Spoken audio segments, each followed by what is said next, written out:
व्यवसाय त सबैले गर्नुहुन्छ तर व्यवसायमा अलिकति सेवाभाव थप्यो भने कस्तो सुन्दर हुन्छ है। यो जेनजी होटल रहेछ यहाँनिर है, यो भरतपुरको बाइपास जाने बाटोमा। अनि त्यहाँ चाहिँ 70 एबोभ भएको वृद्ध बुवा मम्मीको लागि चाहिँ खाने शुल्क खानेकुरा रहेछ। अनि अपाङ्गता भएको विद्यार्थीहरूको लागि 20% डिस्काउन्ट रहेछ। आज मैले चाहिँ त्यहाँ गएर खाना खाएँ, निकै राम्रो लाग्यो मलाई।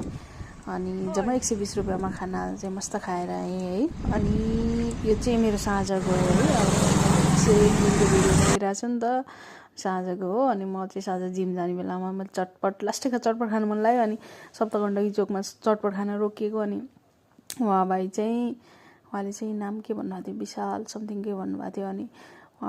अनि उहाँ चाहिँ 22 इयरको ओल्डको हुनुहुँदो रहेछ। अनि तर पनि आफ्नो बुवाको बिजनेस चाहिँ सम्हालिरहनु भएको। उहाँको बुवाले 25 वर्षदेखि यो ठाउँमा चाहिँ बिजनेस गरिरहनु भएको थियो अरे होइन। अनि अहिले चाहिँ 18 वर्षको उमेरदेखि उहाँले चटपट बनाइरहनु भएको छ।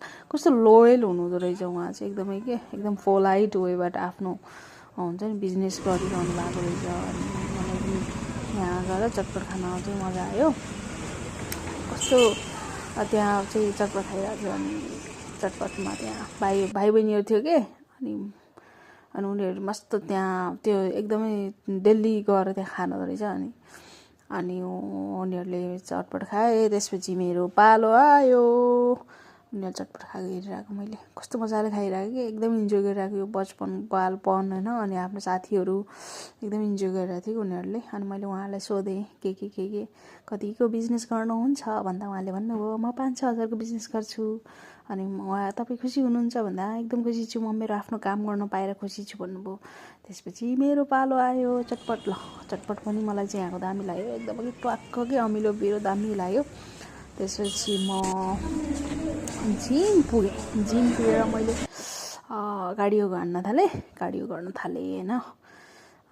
त्यस्तो बल्ल 2 दिन भयो। अनि म कार्डियोमा गरेर अनि वेटको यताउति गरिरहेको छु। अनि त्यही हो, खासै केही गरिरहेको छैन। अनि मलाई कस्तो खुट्टा दुखिरहेको थियो, बाङ्गो हिँडिरहेको कि। अनि म फर्किँदा त लगभग 7:40 गइसकेको थियो साँझको है। अनि कस्तो मलाई विन्टर अलि जिममा अलि हुन्छ नि त, गर्मी हुन्छ भनेर पातल लाएर त्यहाँ फर्किँदा विन्टर है। आज डे 2 हो। अनि म फर्केँ। यस, साइकल त मेरो साथी नै भइगयो है। लगभग रातै परिसकेको थियो तर पनि मजा आयो। Thank you very much.